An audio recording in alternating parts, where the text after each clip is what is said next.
Bandeko balandi ya masolo ya équipe nationale bandeko au bon son bon misana kolanda biso na masolo ezara toujours au top na pesi bino bon son bote et pa iwapi moko na bino azwami na poko ya lelo po ya kolanda masolo oyo bolingaka mingi ta na lobi na pesi bino bote nazali awa ngai moko te na koloba to pesi bino bisusu bote po to ali awa na ndeko Zulu to ali na maman Sibi Bongo. Tozali pe na papa nkoi na ngai molobeli na bino maman Solange Kwale pona kobeta penza masolo oyo etali mboka na biso Congo. Tokobeta yango na secteur nini lokwa baloba na lopoto. Lelo penza toke kozwa mwana mboka moko oyo eyali penza na bandi mbala na ye ya liboso asangisa biso boye na oyo etali équipe nationale. Ye azali bongo membre ya gouvernement. Azali bongo kokamba ministère moko ya monene to benga monene pona nini po yango etalaka makambo oyo ya ba agent ya l'état ba epenso basalaka na makambo ya l'état yende mutu penza azali na charge na bango to bongo excellence vice premier ministre pe ministre ya fonction publique mwana mboka Jean-Pierre Liaou Ebois. Mwana mboka to pesi mbote bote mingi maman Solange. Bote Maman Sylvie, bote de Kogil, bote Papa Koi Batimba. Lelo penza tozweli bino mbisio ya monene na ebitelo kwa bangala balobaka ezali penza libongo penza wa monene wana toyeli bino e awa po asola makambo etali ba fonctionnaire. Akosola makambo ango akutaki fonction publique lolenge boni. Ye moko pe aye na nini asali nini na mwa oya asali toyebi ete makambo ezali mwa maike kasi mingi peza ya kusala totali kuna makambo ya commission paritaire o ezali na oya ki na bibwa pona kotala penza mambi ya ba salaire ya ba fonctionnaire totali pe makambo ya koloba ko lutter penza na o etali ba kambo ya ba fictive totali makambo maike kasi o etikali akolimbula awa ndeko Jean-Pierre Liaou okomaki na ministère wana mbula moko na ndambo soko na mikosite tango yo komi na ndako ya monene wana o bato nyoso miso na bango ezalaka kuna okutaki yango lolenge boni okutaki kiti na esika nango mesa na esika nango moto pe na esika na ye to yondo ye kozongisa nyoso na esiko esingili. Bon, d'abord merci mingi na kopesa ngai opportunité ou occasion yako solo la isusu na ba imboka à travers émission na bino ou ezali émission monene na mboka na biso ko permettra bato koloba makambo ndenge ezali na ndenge bosembo pe mituna na bino ezara toujours bituna yako kundo la vérité sika yango ezali vu sous cet angle na ko tergiversé pour na kopesa état ou na kotaki administration publique tango mokonzi mboka na premier ministre ba bengi ngai na responsabilité boy yako kamba ministère ya fonction publique évidemment na kusiango na situation ya mabe situation administration publique na mboka na biso ezelo ko robomba te ezali situation moko catastrophique takiango on toujours en côté qui administration publique na coma na stade mon très avancé alors ce qui na lobby bongo pambate na kati administration publique ne tokutaki ba effectif débordé maîtrise à temps mon côté zaki ba nombre ya ba fonctionnaires ya l'état na ba administration nyonso dans secteur nyonso retraite bloquée ba kolo ba komaki ba komi mingi na kati ya ba administration na biso ba centenaire ba nonagénaire ba octogénaire mikolo makasi oyo ba kei na retraite te bloquant ainsi ba bloquer ainsi toute possibilité à rajeunissement. Donc, moi, pour rajeunir les réalités. La tentative, nous sommes, ça qui par le passé, à rajeunir, et ça, ressemblait un tout petit peu, masuwa oyo bato bazo kende bato bazo kidate na bato bazo continuer komata tonnage leki pe komi kozinda des situations d'administration à biso on a ba effectif flottant oyo ezo simba société na ba jeune moyen ko rajeunir ba rang ezaki société hypermatérialisation de l'administration publique, ça veut dire papérasserie, ordinateur égalité, toujours vivre le rôle en Moyen-Âge, toujours dans le papier, d'ailleurs, le papier en peu mingi, ils ont alaté, bah, c'est la barre emploi, il faut balancer mon Congo, tout ça, image moko désastreuse, il y a fonctionnement, ils ont quitté, bah, conditions salariales évidemment est bannie, précaires, conditions précaires, monsieur Soubado Futama, monsieur Soubado Futamate, n'habite que Sidi, il est l'homme, mais au moins, Tobandi processus, Tokolobela Yango, conditions de travail, environnement, Moussala Mabé, Batoazo Sala, conditions moko extrêmement précaires, désastreuses, Naba province Monsoussou, bureau à l'État et à l'administration, égalité, Kiti à terre au fan des alité, cette image-là, image à faillite, il y a l'administration publique, et puis qualité à service public, qui totalement par terre. C'est que sur le commune, l'administration, mon corps, son golo pakala, conditions et accueil, tu as recevoir documents, service au yo sengel nango, eh bien, conditions soana, oyo tokwe komona ngo na bamboka mosusu chez nous et ezala kité ngo mokonzi mboka a décidaki que ezala sous gestion kaka ya fonction publique et comme une bataille il y a modernisation carrément il y a appareil administratif ya mboka na biso et puis il y a ko innover ko kamisa ba solution nouvelle pour na ko innover service public yango to bandi sikoyo ko sala petit à petit pour to banda sikoyo ko changer paradigme to kota na dimension mosusu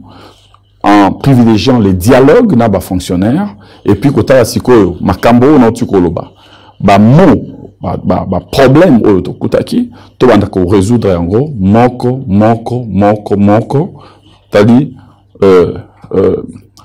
maîtrise ya ba effectif à travers identification biométrique, qu'on relancer retraite, qu'on ouvrir possibilité à qu'on rajeunir petit à petit, la formation initiale, la formation continue, qu'on tende sa qualité, ma casse d'un fonctionnaire, qu'on améliorer ma condition à mon salaire, environnement, ma condition salariale, il y a fonctionnaire, il y a l'État, qu'on dématérialiser petit à petit, c'est ce que nous faisons, pour recoter sa dimension numérique et informatique dans l'administration, et puis pour améliorer qualité à service public. Bitumba tozena ngolelo yango wana.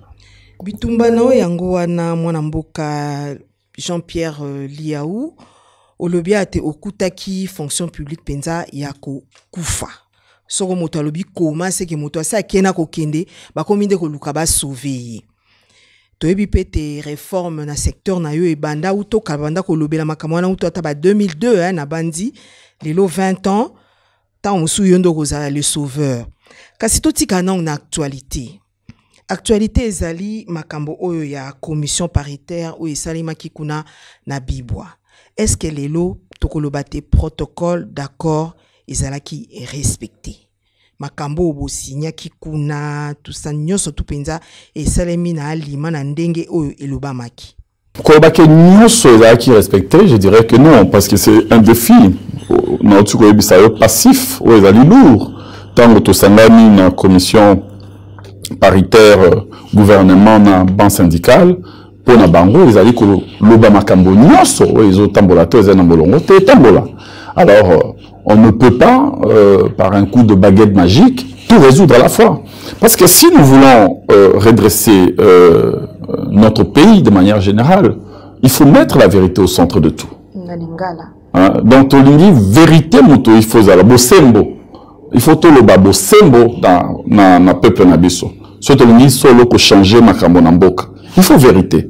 Et na bo solo ndeto ko yeba ndambo ko kende pas na ba solution cosmétique hein, pas ko pakola langue hein, wana bisotoye na philosophie on a te bisotoye na philosophie ya ko réformer en profondeur ko changer ko bongo la makambo ko kota na misisa esika likambo outil par exemple ndenge na lobiawa non maîtrise à effectif et ko ba que par le passé tout se comporta qui m'a bé na ko kotisa bateau de manière irrationnelle distribuer le numéro matricule. Voilà et bomi makam. Parce que dans l'administration publique partout dans le monde, et si gagnons sur le mokili, bah recrutaka en fonction de bas besoin. Il y a bas poste où ils vacant. Ce qui est dit au Kabul là-bas, au commissaire politisé, qu'on peut s'en avoir membre à parti politique, bomi administration. C'est ce que nous avons fait. Maintenant que tu as rationalisé, déjà l'économie qu'on peut sa tendance moko positive. Alors maintenant, makabo oh to quand qui na bango mingi tosali yango et na mingi tozali koloba lelo na émission le roi tozali awa tozali ko évaluer na bango protocole to signé na bango année passée et bango moko rolandango na ba discours na bango bazo reconnaître ba effort ya gouvernement ba lobi que jamais dans notre pays gouvernement na mboka na biso gouvernement ekenda mosika na respect. Il y a un engagement. Il y a un respect, un engagement. On a quelques exemples vite fait. Les fonctionnaires ont IPR. IPR qui kilo na rémunération. Impôt sur... Impôt professionnel sur le revenu. Alors, babanda qui kolongo 15%. On est au Sénat qui est à 3%.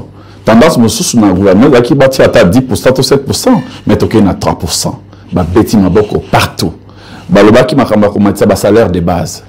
Ba lobaki 45%. Mingi ba kaisa ito réaliser en côté. Kolongola par exemple huissier a outana 165 000 francs à comme on a 240 000. Tout ça en gros aujourd'hui il y a des choses faites. Na lobi bien salaire de base. Ba prime mais ali autre chose hein, parce que na rémunération ali salaire de base plus prime. Oui, le salaire de base, c'est un guerre que mata. Tomaticiango, car moyenne, il y a 45%. Toutes catégories confondues. IPR n'a pas fonctionné en union sur combien effective. Balobaki, tout ça là, effort pour mécaniser les fonctionnaires. Pour une première fois dans notre pays, pour n'emballer bosso, oui, que ça la recherche, parce que vous avez fait des journalistes à investigation, pas 5 000, pas 10 000, pas 15 000, plus de 20 000. Fonctionnaire, qui mécanisé. Ça veut dire bah continue à fichier et à salaire. Bah comme salaire na bango. Depuis tout le monde a 22 000 n'engue tout ça là qui mbala 22 870 pour être précis. Tout comme il a 25 000 et nous avons préparé pour octobre 10 000 autres pour que l'année prochaine tout en la dimension sous auto sur l'ango pour la mécanisation générale au Ecolanda. Donc na ba ce qui tozui na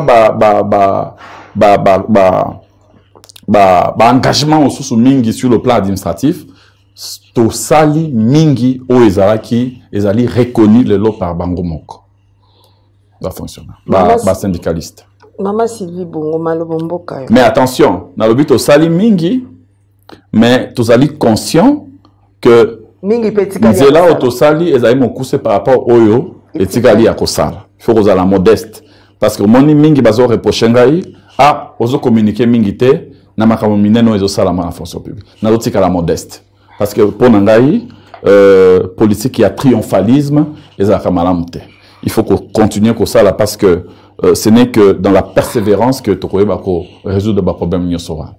Moi namboka Jean-Pierre Liaou Eboa merci na bako pesibiso toyebi ke bakombo elandisa makaso ba bambeli yo kombo babengaka yo cerveau d'état. C'est que vous avez pas sobriquet à campus dans l'université hein. En tout cas na yebi yango na politique. Vous avez comme dans officialité ba to ça la na yebi ke so babengi cerveau d'état c'est que na campus que au exercer qui n'a pas fonction c'est comme si bato ba qui en avance avec le temps. Ba surnommé au bongo to yebi ke tant batie moto esika to mona mingi so mutakomi ministre à fonction publique balbaneti ba simbisi mbala moto na maboko po lobi Golgotha batie okuna na ekulusu moi tension sociale mais une année presque 6 mois de l'autre au Kende uzawana makelele wantu mesana koyoka tozo kangote ongobisa biso kisi nini nalobi yango te kisi na ndenge bonganga na biremède eloko nini oyaki nango po te fonctionnaire oyo amesana chaque fois bambaka tobolaka lidouso ya ceinture parce que situation sociale ya malamu te bavanda na kimia na baondimelo poani. Il faut peut-être tout n'avoir fonctionnaire pour que soit réponse vraiment et pas na bango. Mais modestement, je crois que secret, ce que vous Rosala, to qui s'y Roso Bengango et Rosalobe qui s'y a dialogue. Secret à dialogue. Je crois que bateau baimbo kanano bateau mususu nano ba continue à profondeur il y a dialogue te, il y a importance il y a dialogue te. Ma solo. Hein? Fonctionnaire à moto. Azen n'a pas problème, mais ezanga kayepe tant mon susu litoi. Aloba makambo moto ayokaye. Pe amona ke moto azo yokaye, azen a volonté à kosungai. À partir du moment où tu lances le processus, il y a dialogue dès le départ. Na sali dialogue passerelle, to pont il y a dialogue direct naba syndicaliste. Na kuta bango d'abord divisé, na sali tout que na réunion moko tout à l'heure. Tout à fait, na sali que na sangisi bango ensemble pour na kuta qui na divisé intersyndical national et administration publique. Na sangisi bango. Et puis na sali une deuxième passerelle, to pont il y a dialogue direct na bajan. Bon, face à face, face à face au Farafara, na VPN. C'est pour permettre, sans protocole, qu'un agent public, un fonctionnaire, aya komo nangai, auti na mama Mobutu, Ngiringiri, Masina, Maluku, mususu auti Bukavu, auti Mbanzangungu, auti na Katanga, mususu na Grand Équateur, bazako uta baye pour un exercice ou dialogue. Ko solo nana bango, ko yoka bango. Et puis, bah mon que osa ko comprendre la situation na bango. Pe osali ko zala na bonne volonté, non seulement ya ko plaider na gouvernement pour na bakana bango, mais pour na ko agir surtout pour na bakana bango.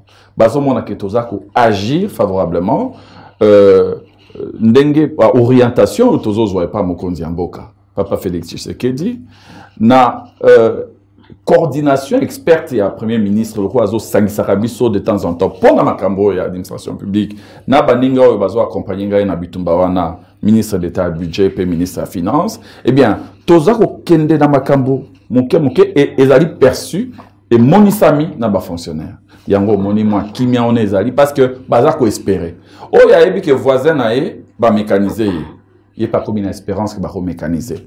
Oh, il y a que kuna azui numéro matricule, il y a que yepelobi tourna rozwa.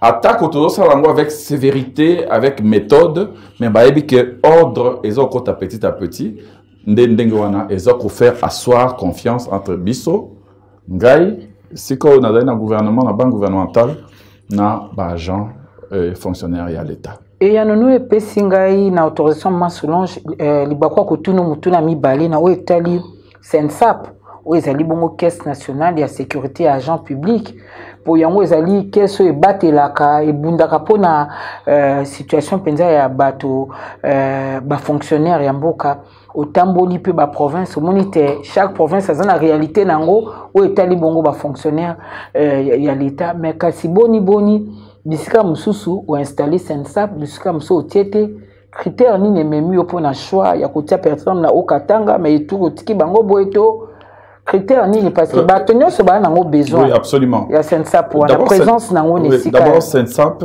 ezali caisse nationale ya sécurité sociale ya ba agent public. Pendant on peut sa signification nango hein.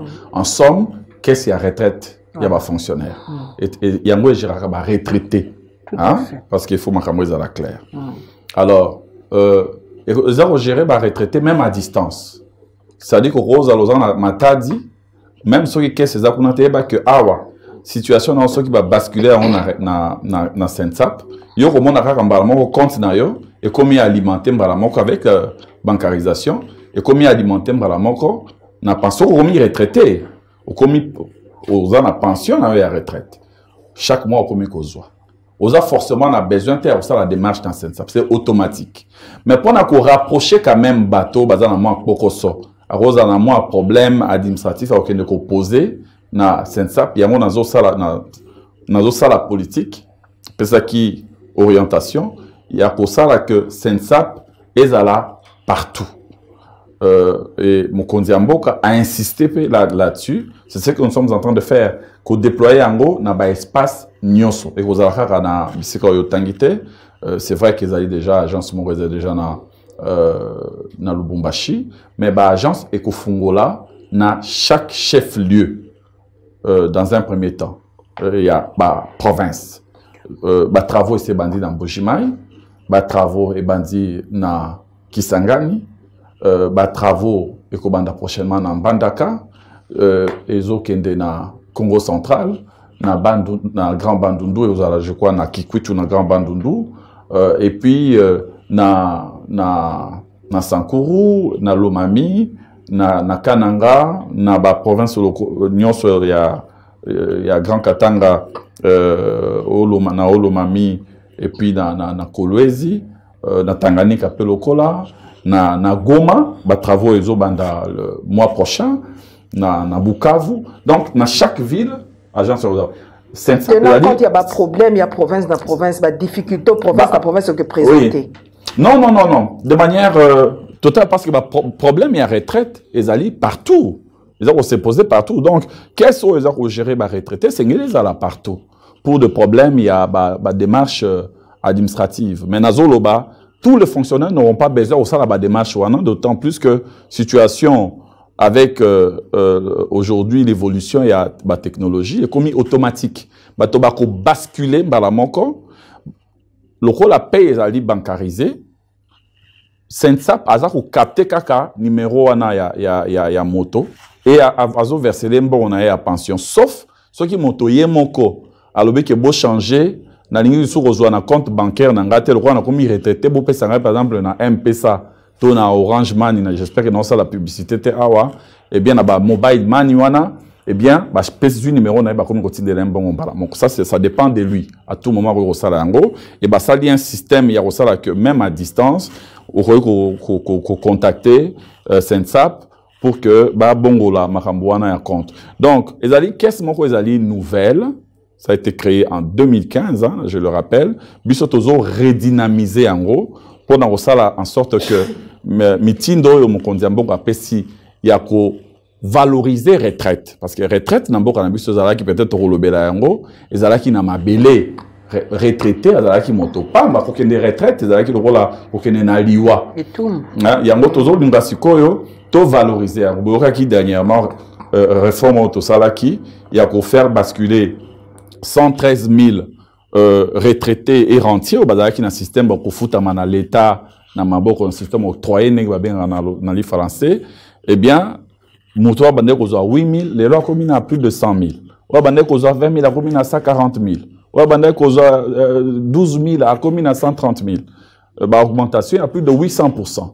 Et salami na magie wana ya système contributif ou ezali système ya solidarité intergénérationnelle, plus tozo matissa ba salaire de base, yaba actif, eh bien, les autres vous financer retraite ou yaba passif. Donc, ba fonctionnaire bazala na assurance que Sensap est aucun de partout.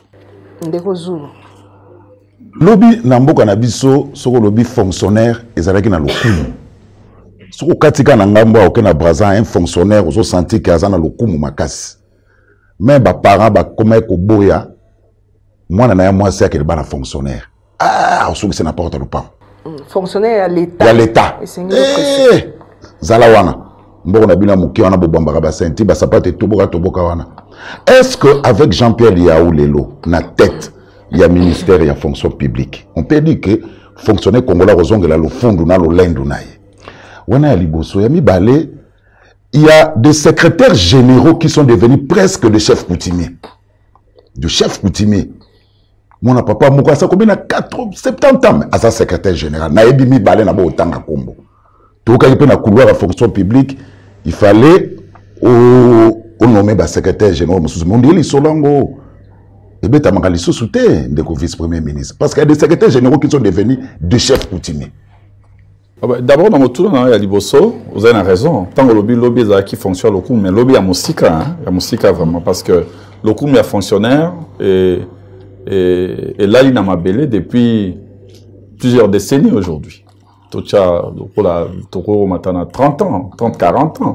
Depuis les années 80, déjà fonctionnaire, à comment qui m'ont topé en mais petit à petit, je ne peux pas avoir la prétention qu'avec Jean-Pierre Liaou, Dion se co changer. C'est prétentieux. Mais na banza que na vision mon kondiambo katier, il y a coupé sa importance dans l'administration publique. Je vous rappelle que Nazali vice-premier ministre. Il y a fonction publique. Soro cité dans le gouvernement moko depuis 1960 oyo ministre ozo kamba fonction publique azaki vice-premier ministre. Le Bédanga n'a pas passé dans le Lukaki, n'a pas quitté.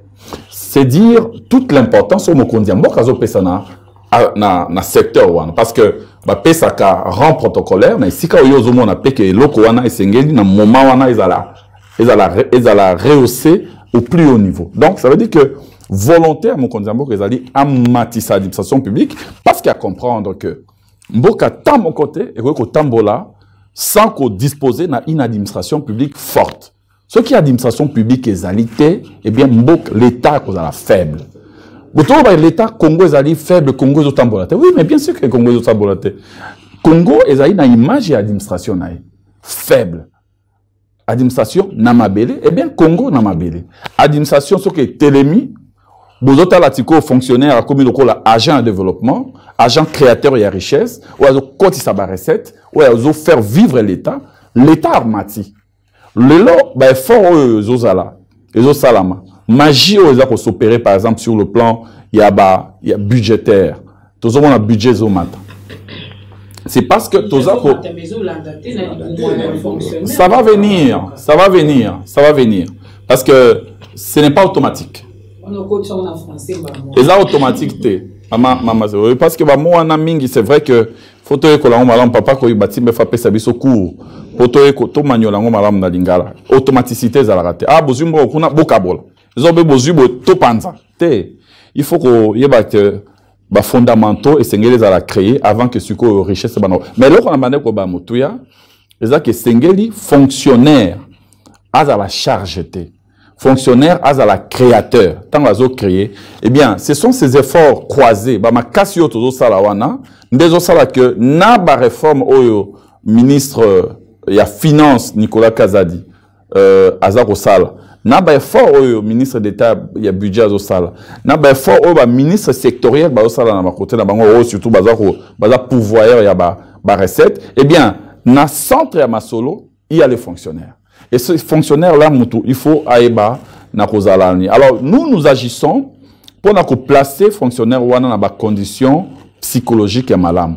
Ndeo na otoloba awa, azala bien traité, azala na sécurité sociale nae garantie, atala avenir nae avec confiance, azala na gestion à carrière nae et ça la manandenge longobani. Je rappelle que ba fonctionnaire mingi bazala qui va sur place dans la carrière, pas de promotion, pas de titularisation, ba mataraba grade te, nyonso wana tozo sala que ezonga confiance ezonga moto abanda ko sala musala ndenge longobani. En ce moment-là, le coup na épé mati.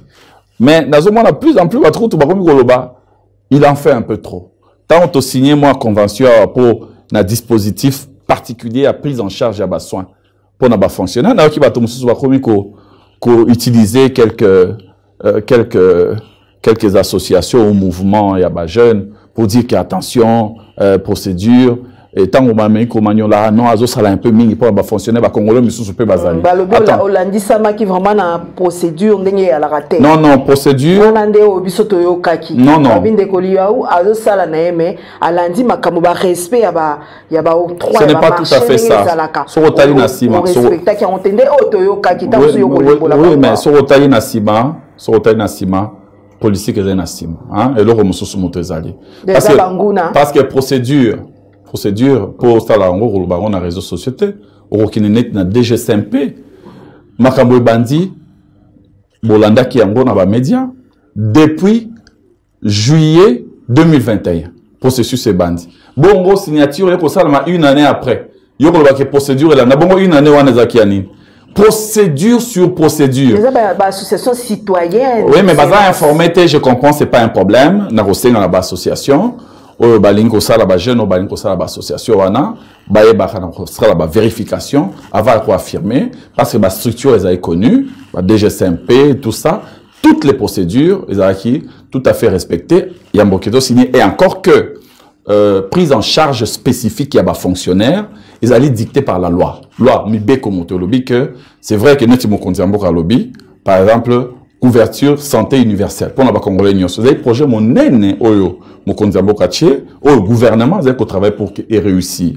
Mais fonctionnaires et à l'État partout dans mon pays. Alors normalement bah avantage là. Dans qui ça article 55, il y a statut 51, 55, 56 et ça qu'on définir bah avantage bah frais funéraires, moi bah soins de santé, ming bah fonctionnaire tout d'abord on a bah intérieur, tout ça l'État couvre kayango. Ce qu'à couvrir en gros, il ça l'injustice. Mais pas fonctionnaire qui veut. Si vous avez fonctionnaire à l'État, vous avez bénéficié d'un avantage. Si vous avez ah, il en fait un peu trop. Petit à petit, mon kende tozo sala, tozo matisa moi ba salaire en gros, tozo matisa moi tozo aligné batona ba prime. Nazo mona quand même ba cravate comme kolata mante fozolo. Ça pas comme on compte à moi à cirage. Et nous espérons que mingi o ba dans système T salarial. Mingo bazali exclu. Ba fonctionnaire est belé. On a un qui passif. Mingo to kuti. Sans rémunération. Délaissé. Ba ngonyo soto kokoti sa ba on a kati ya bateau. Pe nazana kolikia. Te na molende oyo mokonzi mboka za nango. Na intelligence na détermination le premier ministre za nango. Na volontarisme au biso toza ko afficher na collaboration na ba ninga nanga na ta écosité ya na gouvernement. Tokolonga etumba wana. Il y a qu'au rendre un fonctionnaire dignité qui perdu par le passé. Quand on a des secrétaires généraux, on a des problèmes. Na tchaki ordre de priorité. Na terme ba kubunda pour na salaire, pour na IPR ou non loba pour na mécanisation et autres. Et soit qu'il y a eu un peu plus de temps, parce qu'il y a un priorisé qui est en que ma secrétaire généraux, mais j'ai traité aussi cette affaire à secrétaire généraux. Et je crois que ça sera chose faite d'ici là. Na pesi ba promesse mingi na pesi sous promesse awate. Et donc le blocage ngai na souka qui liwa ya personnel en tout cas secrétaire général ya portefeuille. Naza ko nommé te. Ba secrétaire général secrétaire général déjà nommé. Nommé par le président de la République. Et bon ngai et c'est mettre bango sur proposition bien sûr. Mais c'était déjà fait avant que moi je n'arrive. Un document au ministre et au prédécesseur non. Oui, mais parce que il y a des choses qui pas bien comprises et puis mal ficelées. Nakati. Hein, par exemple, ceux qui ont nommé secrétaire général, c'est un problème. Le ministre de la fonction publique ne fait que affecté, il y a affecté au bazar déjà. Ce côté directeur par exemple, on a au salir, vous avez résistance au bandai kozala et qui toujours kozala, mais nous allons affecter le secrétaire général. J'ai déjà obtenu autorisation à président de la République et à premier ministre, toko sala yango et puis toko fungo la perspective d'avenir pour na directeur au barozala nommé et puis secrétaire général prochainement, et puis pour clarifier cette question, il y a est-ce que faut-il on va s'appeler concours ou pas. Le fait est que on va s'appeler concours, mais moi je ne tiens pas compte dans on va s'appeler forcément concours. Je tiens plutôt compte dans on va qui nommé. Il y a liste on va dans ordonnance présidentielle, bangonde n'a quoi affecté bango, et puis tango on va éligible à la retraite, na retraite, on va comme éligible année prochaine. On peut voir qu'il y a une retraite et te renommer secrétaire général Moussous. Ainsi de suite. De ce point de vue-là, il n'y a pas de secrétaire, un seul, il n'y en a pas. Il n'y en a pas. Chef coutumier. Mon colo et tout ça, il y a qui a aucune de la retraite. Papa Koima, oui, merci Mingi, na ministre de la fonction publique, de Jean-Pierre Liaou, et c'est Mingi pour na ngai lokola nazape fonctionnaire et c'est ngai tout dans la malam on a kati ya République démocratique du Congo fonctionnaire azana salaire topé gouvernement ya école na biso ezana politique salariale pour les fonctionnaires pour ce que Nathalie nga na mona koloko ezalité fonctionnaire tango ya kala ndeko ministre azalaki moto monene azalaki moto soki afutami zando ba magazine nyonso eningani mais lelo ezalaka sute kala ezalaki fonctionnaire lokola molakisi ezalaki nde penza bakala ko ya lokumu soki mwana na yo abali molakisi abali fonctionnaire c'est que abali mobali ya solo mais lelo ezalaka te yango natuni ke politique salariale na kati ekolo na biso gouvernement ya biso ezalaka to pe ezalaka te po na mona esika mosusu ezali te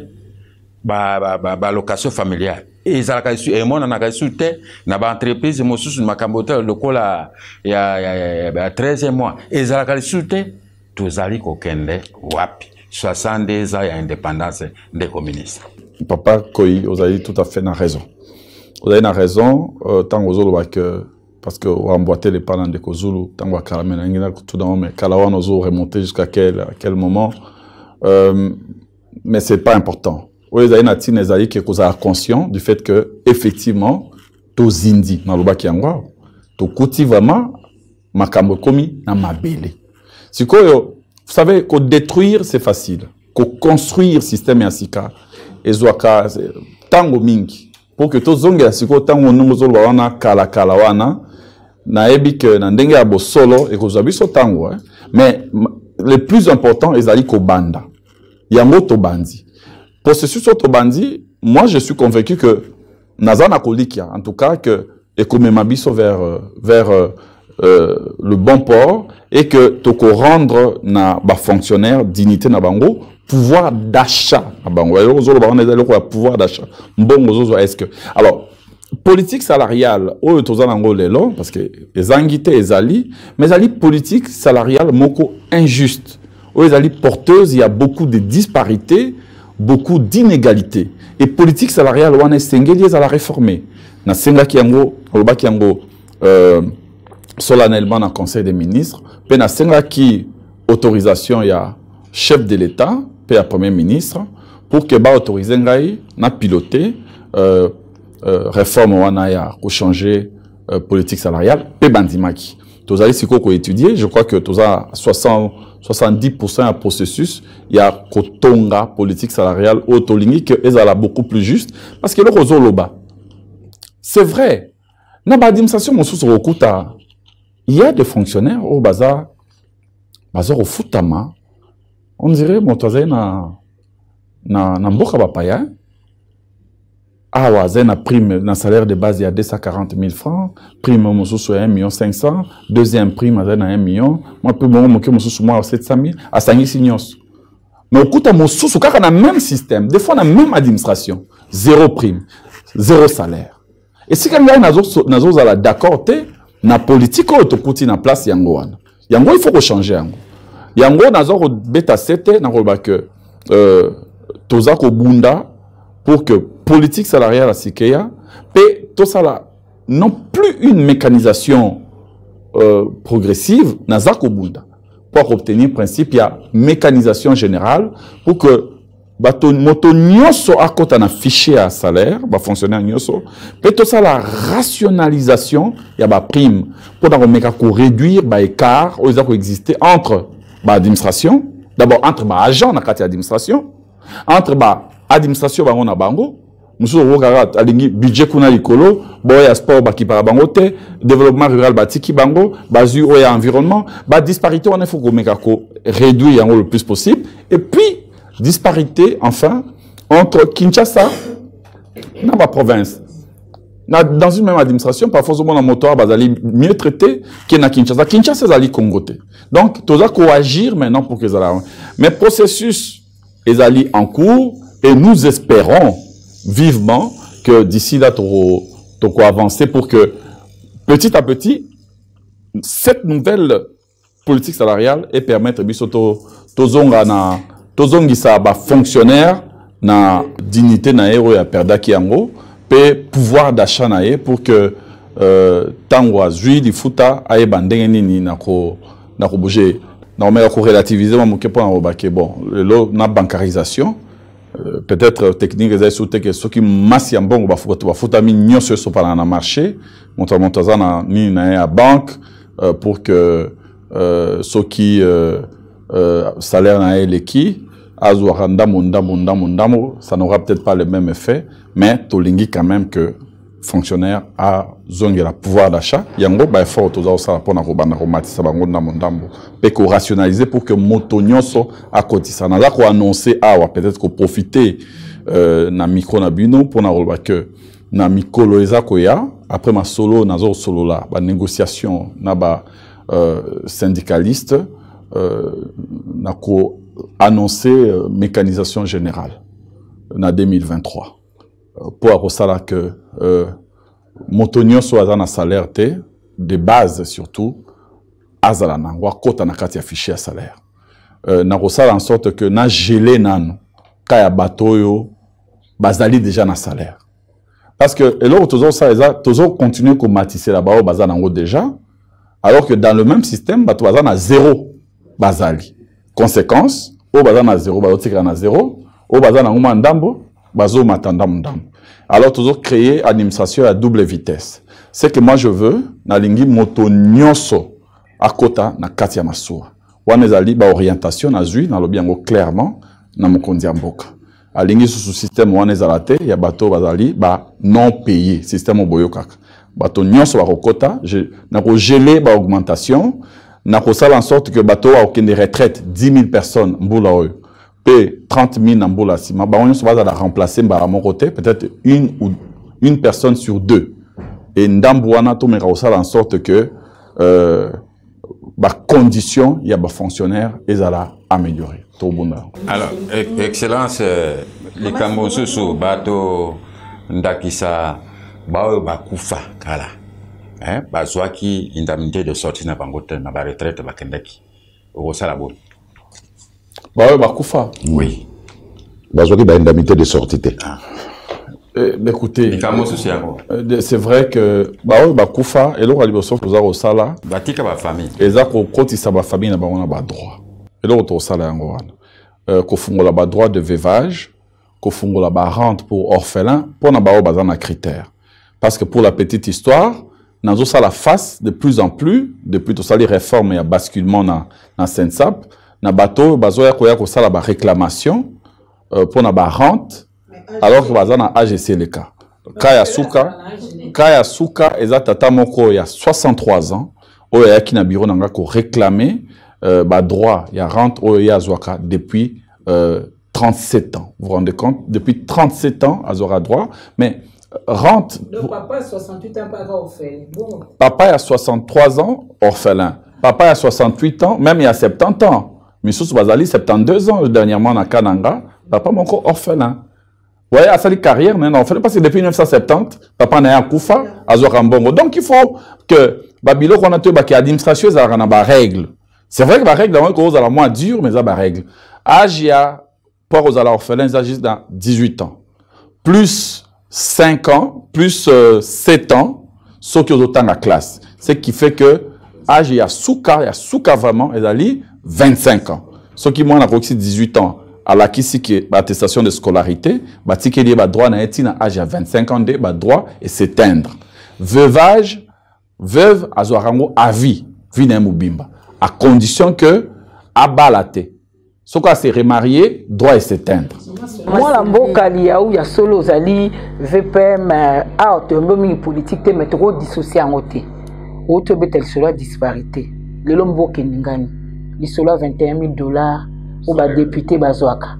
Au gobi ça solo parce que ça li quand même carrière na makambwana directeur cabinet ancien président assemblée député national donc ça au cœur mambo belé les kara les polémique les alliés on le disparité et ça rabino ndengeni bino ba politique so tali ba mbongo bino bozwaka na oyo fonctionnaire à ce soir fonctionnaire à cause les belé mais pour la moto moko a voté non pour a voté oui à soit $21,000 ya salaire yo moko na kation so mona ndeni yo moto za la tête ya fonctionnaire de l'état ozo bunde la disparité d'abord chiffre aux OPSangaï, n'a vérifié en haute, n'a bien haute. Mais ce n'est pas la bonne source. Le commentaire Fayou une bonne source, c'était information. Hein? Parce que tu as eu en cher, des fois à Montakayango. Mais je crois que le chiffre d'abord n'a bien haute. Mais en même temps, j'aimerais dire que dans notre pays, faut pas je n'aime pas trop niveler vers le bas. Faut niveler vers le haut. Faut pas jouer sur les colères des gens par au la politique. Parce que wana ezali le rôle à Rolingi qu'on diviser peuple, qu'on diviser bateau pour ça la politique nayo. Ce n'est pas une bonne méthode. Hein? Ce qu'il nous faut, c'est faire en sorte qu'il faut retirer Montagnon vers le haut. Il faut pas que ça la moi je suis pour dans tes diminution, il y a train, il y a train de vie, il y a institution. Et ça directive présidentielle. Président de la République Kaloba qui a un conseil des ministres et ministre à communication, Aranda qui est en public. Et c'est connu. Le premier ministre, même dans le budget où tout ça voté, tout ça qui va réunion lobby, a matérialisé en haut pour diminuer. Alors, calcul où il y a des députés, il y a que débat en France, a eu rémunération il y a 6700. Babakisi invisible il y a l'icolo il y a assistant babakisi il y a billet il y a vacances babakisi alors nous sommes sangisi après boye kolengi salango peuple il faut ça la attention. Moi je ne crois pas à cette façon de faire de la politique. Je trouve ça c'est irresponsable, excusez-moi hein, de dire ça clairement. Il faut parler du vrai débat. Et le vrai débat aujourd'hui, il y a une disparité entre d'un côté,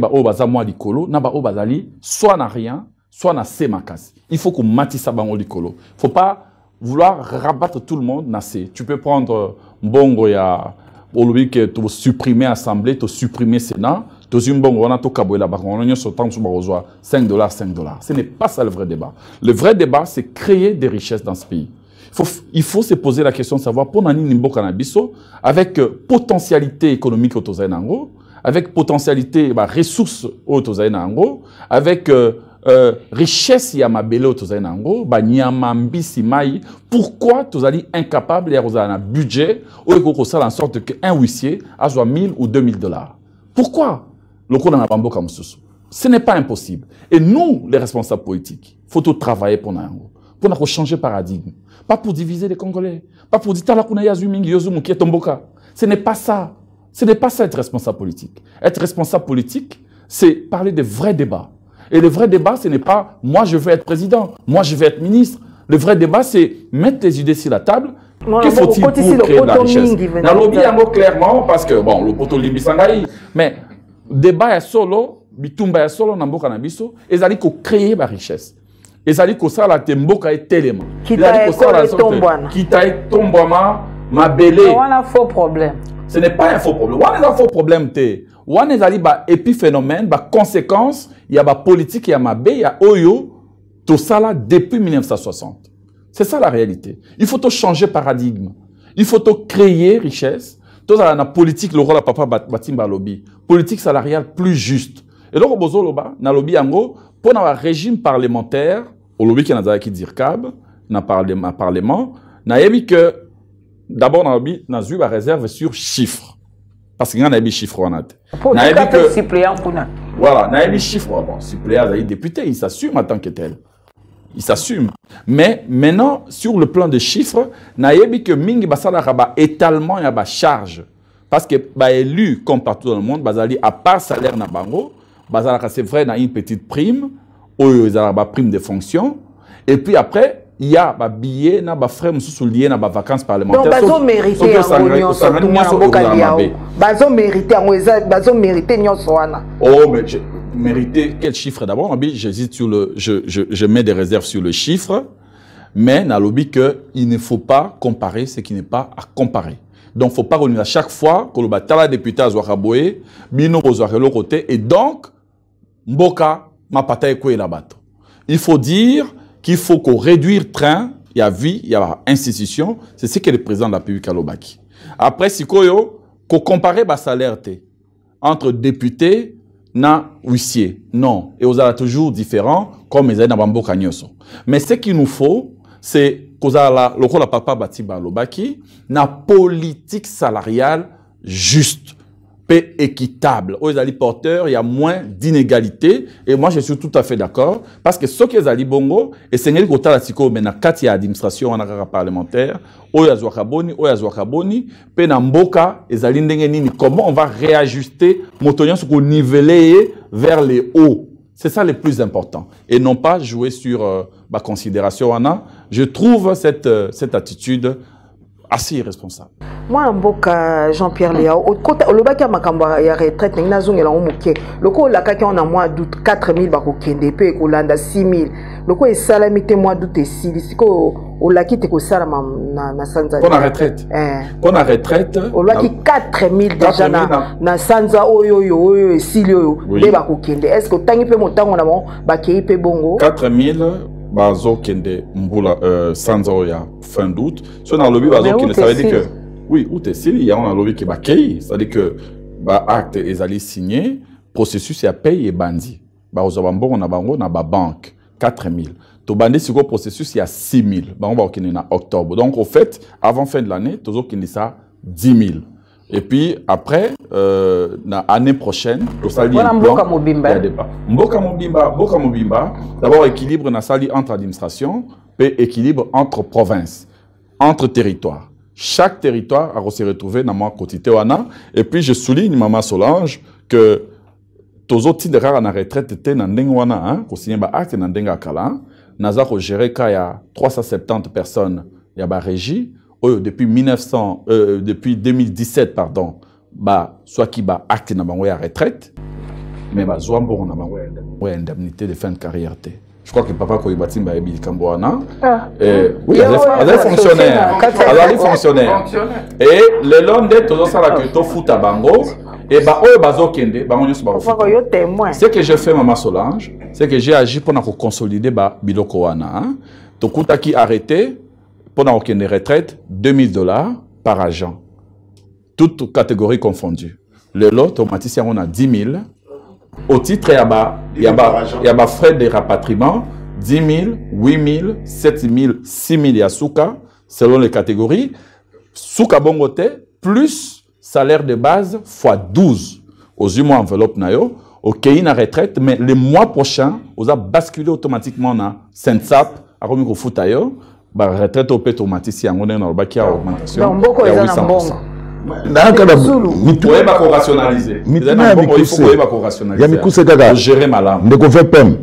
La RDC compte combien de fonctionnaires et puis a mis balai engagement en fonction publique. Et ça par Djalé le Fatibé, tout ça par compétence. Mais question c'est souvent, je dirais d'abord dans la dernière question. Pour nos côtés en fonction publique, ils allaient par concours ou par sur-titre à titre exceptionnel. Les lots aux Oyokadne, aux Salamarambouyaena, prochainement, on continue à clôturer les sous parce que ça, il y a comme d'Adanae vraiment personnel, clôturer 7e promotion, il y a ENA. Concours, tout ça là qui a on a IGF. Et ça là ma structure mon social à l'État, dans ma service mon sous ou alors sur titre selon ma compétence dans peut au quota mais plus de questions il y a au quota na Mrambo lobby à Badjalelo parti politique mon tout tel a recommandé militantisme. Alors mon tout dans mon sous lobby on a combien de fonctionnaires nombre de fonctionnaires tant on a comme qui bah ebisinga que na Kinshasa dans ma service centraux c'est 450 000 et na province 1 080 000. Statistiques dans la Kinangoyangoana. Nous avons frappe en version 2. Nous avons numérisé NIOS pour nous certifier. Processus de certification EPC 113 000 à Kinshasa. Sur les 450 000 euros, oui. EPC 113 000. Dans l'intérieur, EPC 600 000. Premier processus. Deuxième processus, Tobandi a la certification, comme une identification. Il faut que yo moto ya otia misapina misu. Tout le monde a kizayo. Oye, bazio ba photo ba bilo ronyo surtout. Et aujourd'hui na Kinshasa, Baoyo Bazali, na processus wana, ils ont 73 000. Sur les 113 autres déjà certifiés qui, on a certifié, n'a pas monsieur sur bazar d'ailleurs na poto. Azan na Canada, oui tant ayo qui certification, aïe, à Stali akei. Maintenant na identification, à Katani. Ils ont analyse sous-souté. Na intérieur tozo banda le 15 septembre, Kinshasa tozo qui sango le 15 octobre.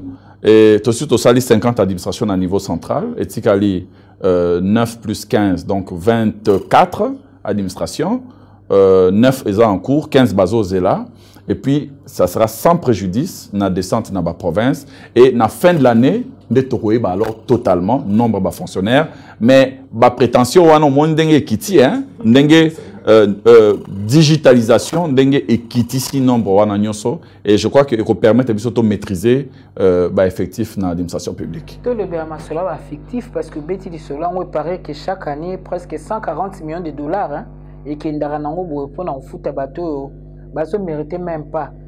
Au Betty Dissola, ma camba 34 cartes. Bazo qui na moto moko bat musu alobi VPM azo sané ça va à la Kinshasa té mamango isala ma partout walo rola extraterrestre toni po makamngo isa normal donc vie à ba fonctionnaire ndé yango les amasola banque Lambert les amasolo ya lenge pona surtout na administration bato bazora bon moi commentaire parce que et c'est ça qui tourne na ba réseaux sociaux moi commentaire parce que ba vie a quand même partagé ba bitika tata bato. Oh, menina, au team de la police. Question, il surtout dans quels Bon, enveloppe, vous perdre par rapport à l'agent fictif. Hein? Oui, pour l'agent fictif, effort et assainissement et au salama. Il y a un entour le bango awa. Mais chiffre au PC, il y a 140 millions, et ça plus oyo, et autres qui ont un budget annexe. 140 millions dans le bas qui peut-être qu'il y a une interview. Et le budget, on va perdre dans le budget annexe. Budget annexe, c'est le service aux unions, ils ont fonctionné autour de l'administration. Moi, ma cellule, moi, ma microstructure, moi, ma agence. Comme peine à kilo, batoming bazo quota sans contrôle. Pe service mususu, ils sont éligibles pour émerger dans le budget annexe pour que l'État soit en charge. Yango esengi que na sala contrôle makasi pour na capter ba moyen contrôle wana et kobanda le mois prochain. Mais ba fictif tozo perdre plutôt plus de 240 millions to banda ko perdre mbongo ebele. Aujourd'hui tozo capter ba mbongo wana. Le roi nazo kanga ba robinet. Le roi nazo dégager ba tunions au bada na qualité té. C'est-à-dire que soki na moni que ozali na numéro o ezali ya clarté na bloqué salaire na yo. Soki na moni que ozali na numéro matriculé. Yo za na numéro matriculé, on a fonctionnaire té. Oza na fichier ya paye ndengeni. Na bloqué yo. Soki na moni que ozali 3 salaires. Yo mutu moko na bloqué yo. Soki na moni que moto yo za na numéro na ye. Yo zali na 30 ans. Mais numéro matricule ba pesango il y a 50 ans. C'est que zali atata na yo to ya noko na yo. Numéro de matricule d'emprunt na bloqué en. Alors accumulation ko bloqué ba 112 000 cas bloqué. Oh, on a bloqué, il y a irrégularité. Donc assainissement on a monté ça rappelle que toi il va réduire. Vous savez que avant enveloppe salariale les bandeurs qu'on soit 70%, Tokiti à 65%, Tokiti à 50%, aujourd'hui tout ça comme on a 41%. Et ministre de la Finance à l'Obaki Ango, il a dit raison, il y a assainissement, résultat, il y a assainissement, puis évidemment, il y a performance, il y a service, il y a régime, il y a combiné, puis il y a bien. Nous allons continuer sans désemparer. Quand au lobby, à moto, il y a 34 cartes. Parce que ma na justice, justice, c'est élucidé en gros. Bon, na yebi que Banque Lambert est zalaka. Na yebi. Nazali kinoa.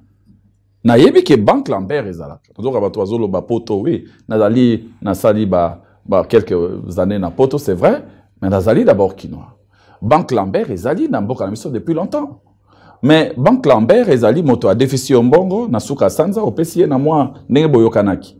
Mais oyo nga na esalinga nzoto malili ezaya ko monate moto ye moko akende na banque to na ba partenaire o ya banque ndenge DG ya Equity Bank aki ko clearing ezali vraiment banque te mais ali ba agent o ba collaborer na banque pour ko faciliter ba opération ya ba paye.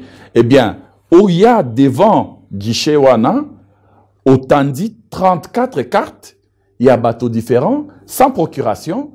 Au bandit ko zo bambongo bazo beta bazo zo bazo car lobby car que non ezaba nyongo na ngai pe ba pesio je trouvais que ezaki anormal. Yango na benga ki police et mais ka ko élucider cas, c'est tout. Mais tout de suite DG ya Equity BCDC a réagi à lobby que ezali normalité. Ils ont violé ba règlement oyo tozalaka nango entre biso na bango ba partenaire wana alors to annuler to suspendre collaboration, on a 3 agents au Basara Kimbebawana. Donc vous voyez que quelque part, on va reconnaître qu'il y a anomalie. Alors donc, et puis donc ceux qui sont dans dossier, on a dit qu'on a posé question à DG, il y a Equity BCDC, on a dit pour nani ba agent, au Basari na salaire, na bango ezali mouké, baso ko nouer des bouts de moitié.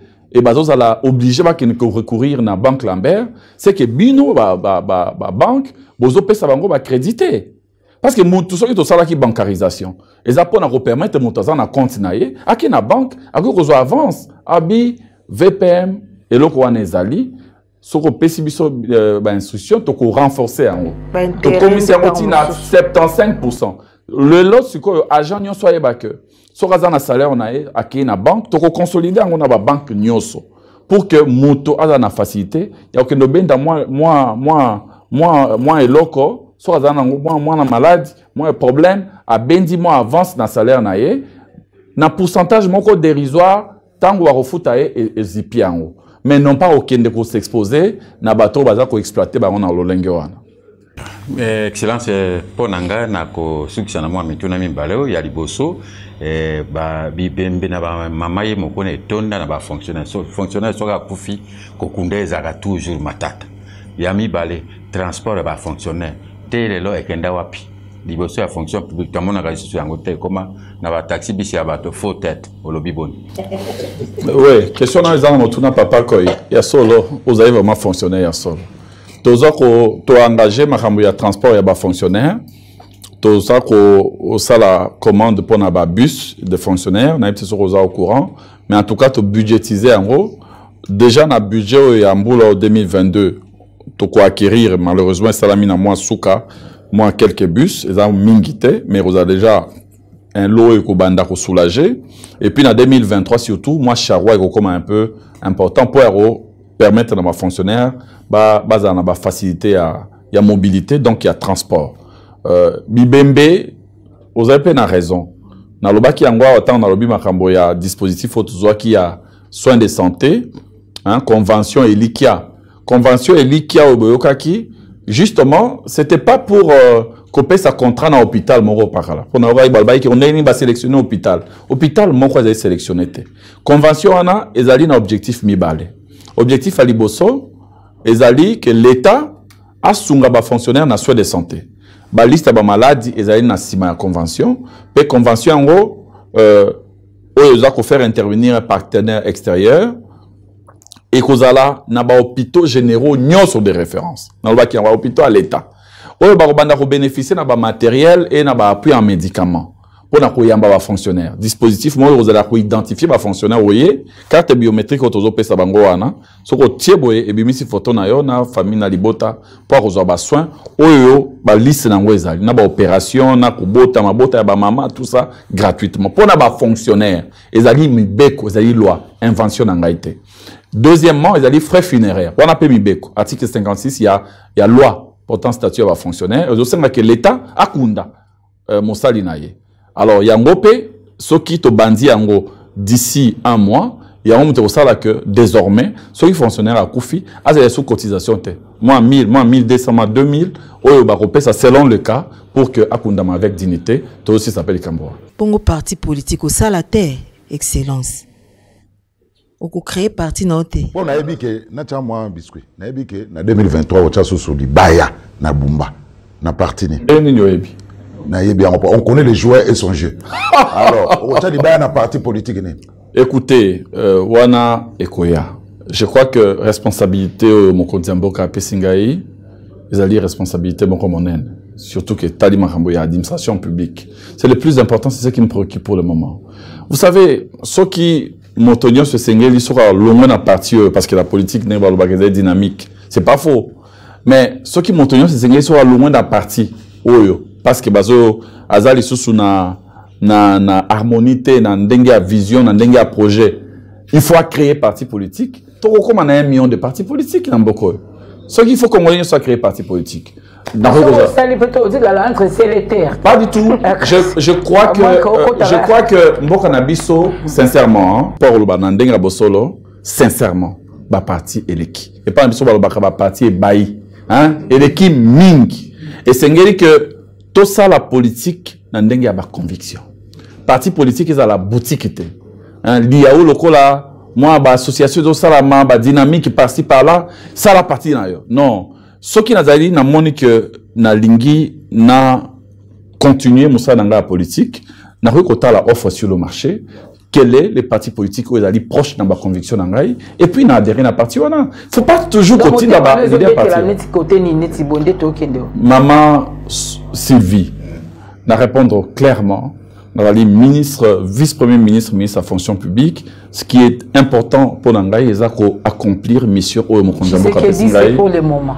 Mais Tshisekedi pour le moment, je ne sais pas ce que c'est le Tshisekedi, mais dans la liste Mokonzambo, c'est de notoriété publique. Sur le plan aussi bien historique, sur le plan familial, sur le plan amical, personnel. Bien le président de la République, ils notoirement connu. Et donc, Nazali, plus que jamais Simanae. Mais maintenant, sur le point de tout le parti politique, oh, baebi, mais ceux qui ont évité, on plus tard. Mais, nous avons 100 partis politiques. Moi, Jean-Pierre Léon et moi, ma sœur, on a vu ça pourquoi il est sous. On attend. Moi, l'Iloba Souka, peut-être la personne a 30 secondes que c'est l'Iloba Souka. Fonctionnaire. Et t'as dit, c'est un fonctionnaire. Il faut au beau ça là. Pour être moto na moto pe azwa pa ayeba pete ye pe il faut sunga na be fort wana au gouvernement a ko sala pona ko matisa penza valeur ya fonctionnaire na mokusi. Bon, je crois que là on a olobaka kezali te esengeli to bunda pour que toyeba dans les dialogues na ko solo là comment on peut marcher ensemble. Ngai na zoli qui a été volonté ezali eloko moko ezaka na puissance. Vouloir c'est pouvoir. Ce qui bolingi solo ko changer, boko changer. Et ngala lingi ko lobate, so to lingi ko redresser administration na biso, na ko ba fonctionner to redresser ngo ensemble. Na kati ya dialogue. Mokonzi mboka pesi nzela pour moderniser l'administration. Premier ministre Azali dévoué, totalement pour la cause wana. Et Ngaïmoko Azali plus que jamais engagé pour que pour redresser l'administration publique.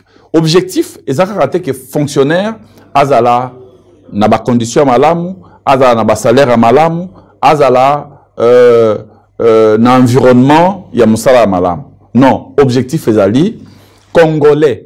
Azala na administration ya malonga, azala na service public ya malonga. Soko komi na administration okuti accueil ya malonga, okuti service ya protocole ya mbio, ozoluka papier, ozu yango na malonga obimi okay. Tolingi lobby tokoma na administration moderne. Ozali na monga fula, ozali na besoin koya na gombete pona kozwa mwa papier na e-administration. Okoki okota na yo na kati ya informatique, osengi papier, ozui réponse. Okoki otala na call center obengi, bayambio, otuni question, ndeni nyosala mobali ya kufi, pose wa démarche boye ba pesi yonzela osali. Okoki osala ba demande mususu ko consulter, yango tozo tonga administration lokola na bamboka nyonso ezalaka. Tolingi administration à niveau ba régie financière et administration intègre. Administration oyo eza ko sunga mbongo ya l'état kota na caisse à l'état. Pour que l'administration fiscale, par exemple, et ça en sorte que Congo est zongé la makasi na yango. Na bongonde so ki administration komi solide, toko eba na kotombola mboka. Bandeko balandi boyebi telelo tozwa ki penza moto azana verbe ana maloba na monoko na bandi po to kati yango kutu po soki te tongo linga ketana wa to tondi obotondi mwana mboka Jean-Pierre Liaou po na ndenge yaki na masolo na biso équipe nationale mbala ya mboka si asukate. Merci maman Solange, merci Ndeko Zulu, merci papa Batimba, merci maman Sylvie pour dans occasion bopesa kingai peut-être dans aussi sa émission en faisant en relancer mot de tendresse dans bande na biso nyonso bazali na est mot ya solidarité ya fraternité na bi ke mingi bazo passer ba moment très difficile et ko senga na ba imboka nyonso biso nyonso toza la sima ya mapinga sima ya mokonzi ya mboka au-delà de nos divergences politiques de nos appartenances politiques pour que to défendre patrie tout ça en sorte que patrie écolo nde elonga tout ça en sorte que ba intérêt privé partisan et en asima ya intérêt général ce qui na mité manabiso ce qui na esprit nabiso ba tout remplacer ba drapeau ya ba parti politique par les drapeaux nationaux beaucoup de choses vont aller de l'avant.